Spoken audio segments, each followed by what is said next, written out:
Well, Friday's here. How we all doing out there? Are we Woo! ready to start our long weekend? It's going to be a great weekend. It's going to be a good weekend in real estate. Yeah, I feel like Memorial Day, yeah, it might be a holiday and people are going to do their thing and they're going to have their cookouts, but I still feel like we should have some activity going on. I hope you guys have some showings lined up with some buyers that are ready to go. Anybody have anything in particular to jam on this morning? Well, I got a wonderful phone call very unexpectedly yesterday from a gal that I sold a home to back, I don't know, like in 2017. And she said, Linda, my son has been living with me all this time after his dad died. I think he didn't want to leave me alone in this big house, but it's time for him to, get his own nest. So he's going to be buying a home. And she said, and then once he's in his home, I don't need this big house anymore. So I need you to sell this home. And then I'm going to need to find another home. So I'm excited. I'll be going up to Illinois shortly to do those three transactions. That's awesome. I didn't know you were traveling back and forth up there. I Oh, thought you heck were, yeah. yeah. All right. All right. How often are you headed back up? Whenever somebody says they need any assistance with real estate in Illinois. So you'll just head up for a week and kind of try and work through it and get them Oh, something a deal. And 100%. I think it was 2 months ago. I went up there and did over 1.5 million of business. And it's so fluid. Everything's moving so quickly there. Whereas down here, it's sort of like watching paint dry and falling into the depths of despair. So it's delightful to yeah, I, go up there and make some things happen. yeah, that's interesting. I didn't know you were doing that. I thought it was more of a referral business for you. Have you been doing that since the transition? This is an interesting topic. Did you do Yes, this the whole indeed. time, or yeah, you've Yes. always been? If you've got a good client, you'll go back up and do some work. And Correct. I mean, from the Sarasota airport, which is just like 10 minutes from our home, it is 2 hours and 12 minutes to get to Illinois. And so why wouldn't I? And yeah, and especially if things are getting, it's going to be like 94 degrees with steam happening here in Florida.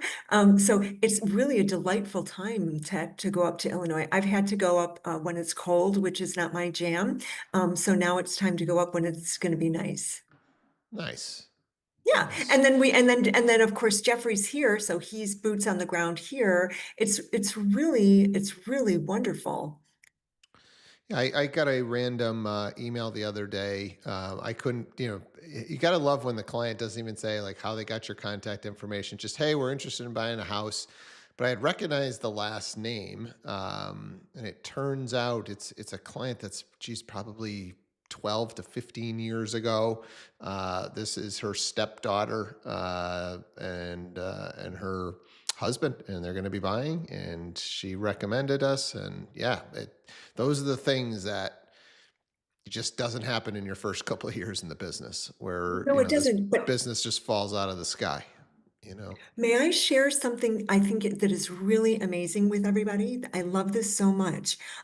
As a closing gift, I was giving Cutco all-purpose knives, which Cutco has like a lifetime guarantee on their blades. These knives, it's an all-purpose knife. It comes in this beautiful box. It's like an amazing presentation. And here's what's beautiful about it. My logo was laser engraved on the blade. Okay, so it's got my name, my brokerage, my phone number, right? And so this is something that people use every single day. And according to Cutco, for the rest of their lives, they're going to know me because I'm on the blade.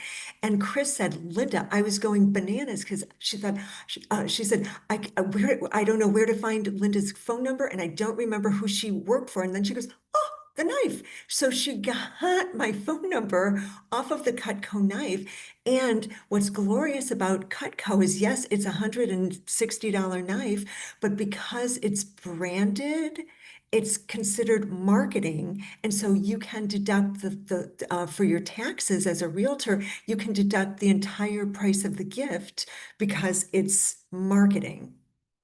This story is hilarious because right now, Sharon have you seen Sharon's video about the Cutco knives? No. Oh my God. I'll do a little bit of searching on Instagram for it. Just try and do Sharon Cutco. If you can't find it, ping me and I will send it to you. But he does this whole bit about how he blasted people that give out the Cutco knives. He's like, nobody, wants knives with your logo on it.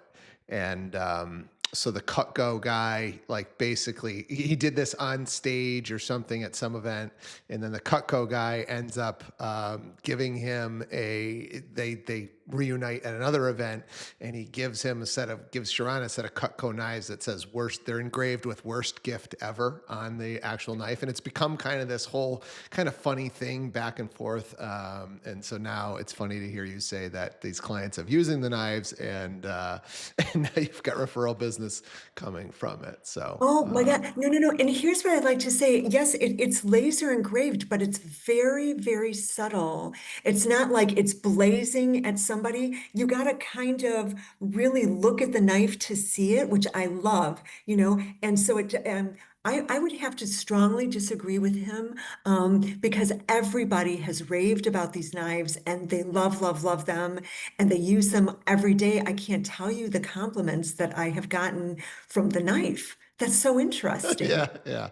It's funny because I feel like most of the stuff that has other people's logos on it, if it's just a quality item, if somebody gave you a nice coffee mug and it's just a nice mug and it's got their logo on it, I think people tend to use that stuff.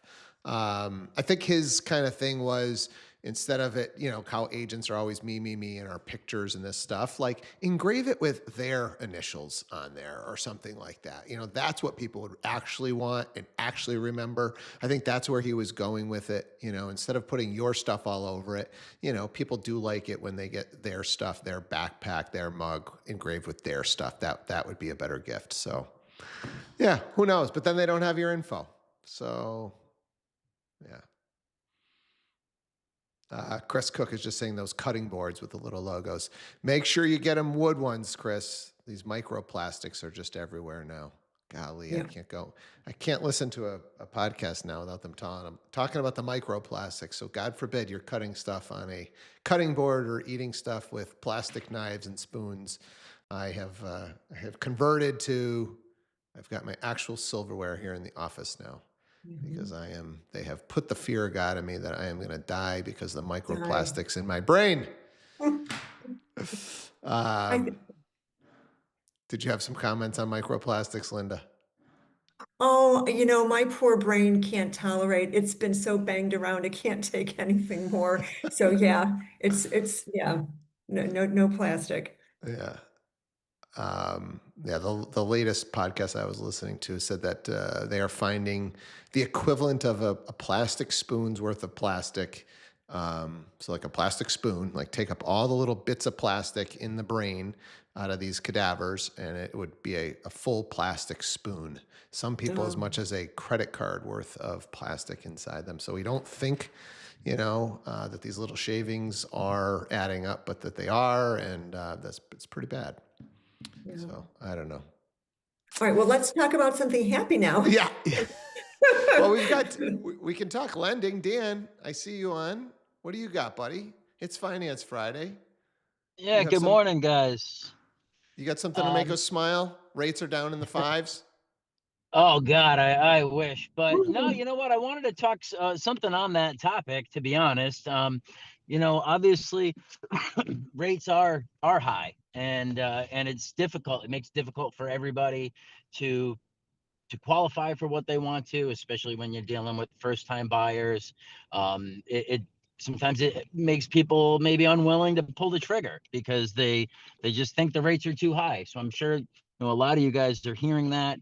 Um, and even if it's a prospect that you're trying to turn into a client, or clients that you are already working with, what I've what I've been having a lot of over the last couple weeks really is people reaching out to me for like second opinions and just saying, hey, this is what our other lender had pre-approved us for, and this is the rate and program that they're quoting me on, and we're just not sure that it's the best we can do.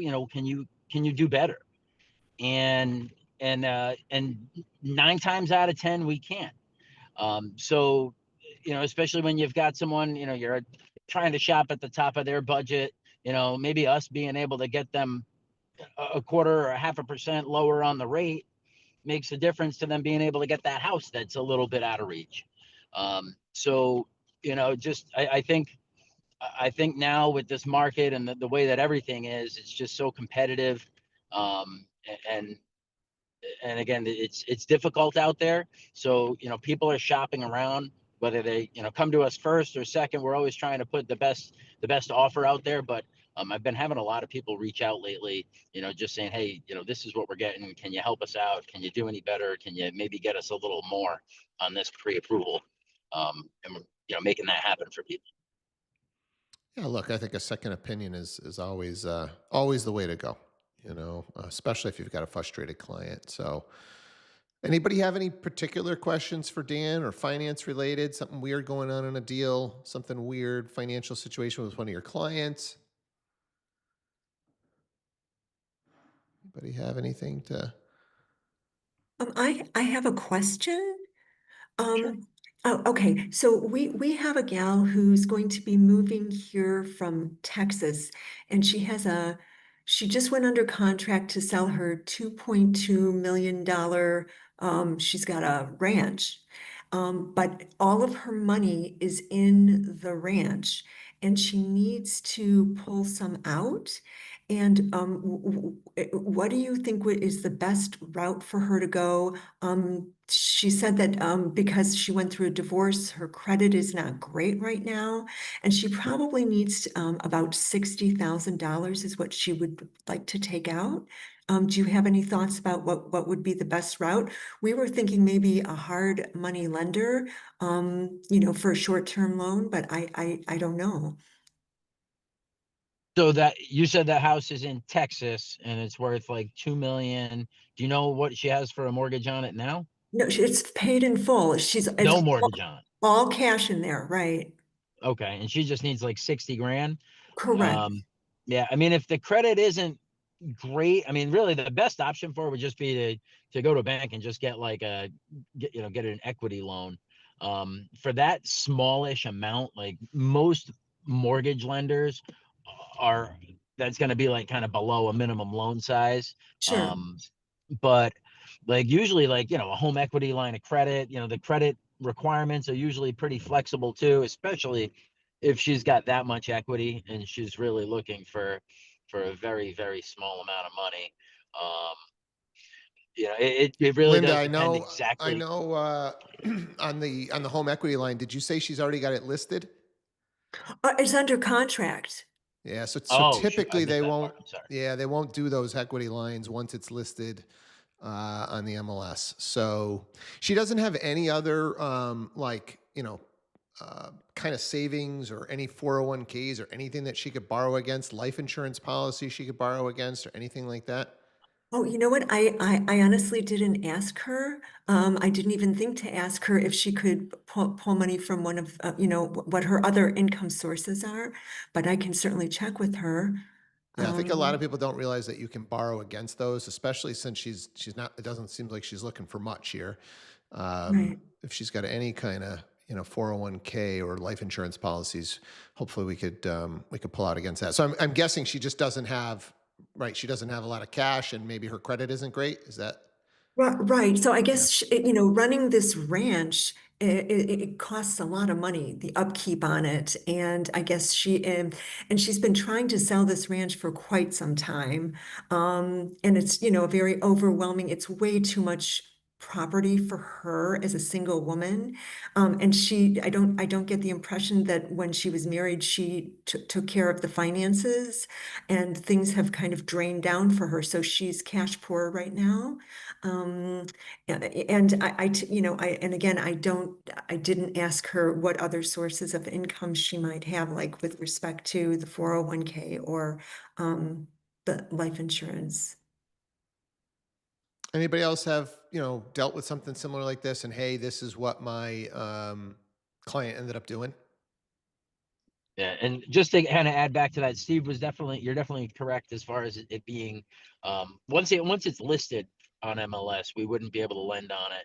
Now, if she were to take it off, for instance, she'd be like mortgage wise, and in her case, it probably isn't really applicable at all. But just to throw this out there so that you guys know, if you do have a client that has a house listed and then they want to take it off the market to do a cash out refinance, there's normally a waiting period after you pull it off the market, depending on the loan program that you'd want to do.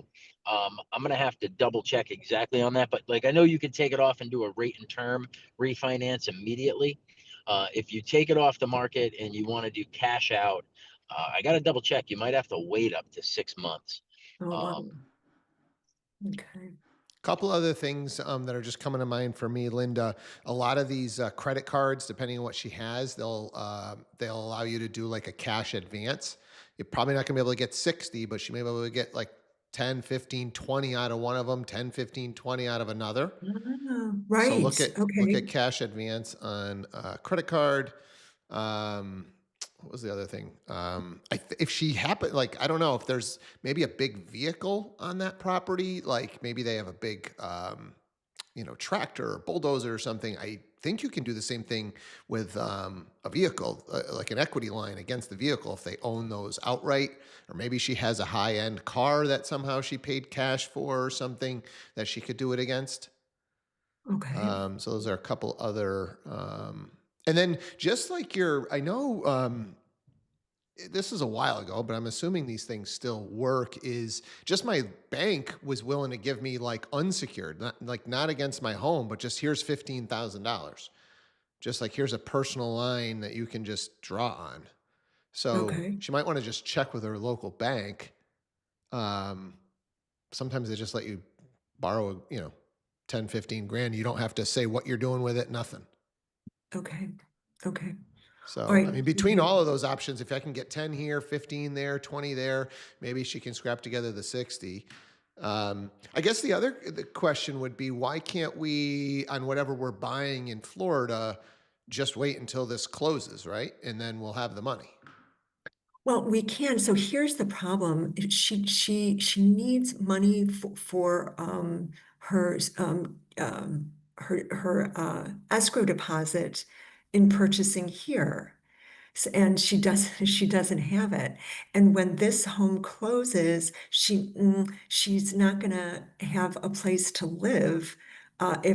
So she might have to lease back from Yeah. the buyer But for a while. but she's buying in Florida, right? Correct. Yeah, where we've got a slow market, so buyers got the Mhm. leverage, right? Oh, So hey, definitely. here's the deal. I got this $2 million property on the market. All her equity is tied up in this property. We're going to have a small deposit. We're going to give you $1,000, right? It's not going to be your typical deposit, but like this, she just doesn't have it. But hey, we're going to give you a good offer on this property, right? Okay, Like, I like yeah, that. Yeah, yeah. Let's okay. just be honest with that. That listing agent. We might find a property. They're just happy to get an offer. Shaston. I would definitely second what Steve said. I just closed one and they did not need to do the earnest money deposit because my client just didn't want to go through the trouble of doing two wire transfers. And we showed them proof. They saw that, the funds were available to do the purchase. Everything was fine. And honestly, after 200 days on market, they didn't have any leverage. So they didn't want to lose it. But I agree. I mean, I feel like it's slow enough here. She shouldn't have an issue with that. If you can at least provide proof that she'll have the funds to close and get to the end game. Okay, I love that idea. Thank you. Anybody else have any thoughts? Any other strategies that your clients have used to just get some cash? I think we covered most of them. We were on closing gifts for a little while. Anybody else just want to throw their hat in the ring for, hey, this is what I do, and it seems to go over well. We talked about the wooden cutting boards. We talked about the Cutco knives. Anybody else have just like, hey, this is my go-to, and I really love it.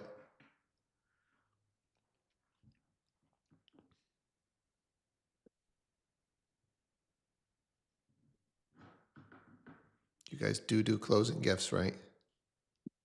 Come on, unmute those mics. Martin. So I ordered these, like they have my name on it, and then I can in marker put like the year they bought the house, everything else. And I put in the bottles. It's called Nalefka. It's a liquor. And 99% of people love it, and it's kind of like just a little thank you for them.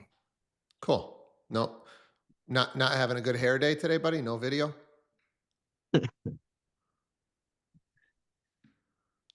Well, Yeah, another I thought I turned it on. There, I'm trying to turn. Let's see Is that it mug. on? No, I don't know. I'm having technical difficulties. There it is. There we are. it Okay. is. No, I'm just being lazy on the couch this morning. That's all. I like lazy on the couch, Martin. Who else has got another good something? one. Yeah, go One of ahead, my Dan. one of the agents I work with, we were working with these buyers for quite a while. They relocated from Tennessee to Rhode Island. They sold a house out there. I think we were in touch with these people for like a little over a year, looking to get this deal all together. And then we get it closed and everything. And one of the big things that they kept talking about was the guy loved playing poker. So what the agent did is he went and he designed like a logo with their new address on it and everything, and got like custom made poker chips made for them. And that was one of the cooler gifts I've seen, I think. Yeah, on that front, I think like, look, if you've got your go-to, if it's the cutting boards, it's the Cutcos, that's great. But I think if you can hit something like this, where you pick up on something during the transaction and you can get them a custom gift like this, way better, way better. Go ahead, Stacy. Sorry, I'm driving. Um, so I don't a lot of the time know where they're moving to or their new address. So I found online on goody.com, and you can actually it's an entire website where sellers can go in and pick their own gift, or you can pick a gift and a price range, and then it sends it to their email, which is really cool. And then they open it up, and then like I find 50% of the people will exchange it for a different gift, but I think that's cool, and well, it saves me a lot of time. I know it's not very as thoughtful as the other gifts, but I don't really know their addresses a lot of the time of where they're moving. So I just email gifts Yeah, that's good. That's good. What was that one called? on goody.com. Goody gifts, Goddy or IE? Goody. Goody. Cool. I haven't heard of that one. Linda. Very cool. Okay, so certainly, if you hear of something that your client really loves or something, it's super fun then to get a very personalized gift. And I had a blast because I had this 80-year-old woman who told me that every home needs a splash of leopard. And so I found this gorgeous chenille leopard print chair. And I bought her this chair for her home, and it was by far I had so much fun delivering this thing to her, and she was over the moon happy. And it's just this gorgeous, unique chair, and she loves it, and that was really fun. Yeah, that's totally fun. I think, stuff like that, super memorable, gonna stand out. You can obviously go like just super practical, like they're moving into a new house. It's gonna be busy and kind of like, chaotic, if you will. So maybe like some sort of meal delivery for a little while. You could do like the Hello Fresh. You could get them a subscription to that, or Blue Apron, or whatever. Sometimes those things are kind of good, or some sort of a home cleaning. Get their home cleaned. 30 days out or something like that, to just take a little bit of the stress off. Margareta.